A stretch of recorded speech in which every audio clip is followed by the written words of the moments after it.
In today's tutorial, I'm going to show you guys how to format a USB flash drive or flash disk on your Windows computer. So this should be a fairly straightforward tutorial, and without further ado, let's jump right into it. So we're going to start by opening up the Start menu. And on Windows 10 computers, you want to type in this PC. On Windows 7 and Windows 8 computers, you want to type in Computer. Best match, you want to just left click on it here. Now you want to go underneath Devices and Drives.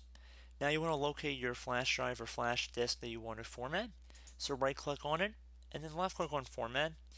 Please note that before we pursue any further in this tutorial, that once you perform a format, it will remove any data or information or files stored on that flash drive. So if you have the ability to, I would recommend backing up anything if possible. But if the flash disk is already corrupt, there's really not that much you can do at that point, at least not reasonably. But anyway, underneath File System, you're more than likely going to want to have it set to NTFS default here.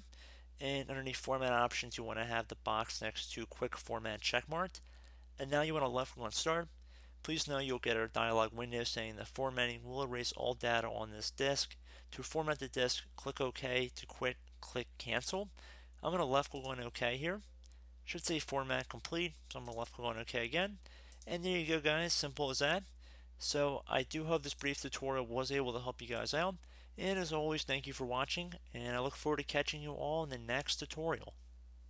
Goodbye.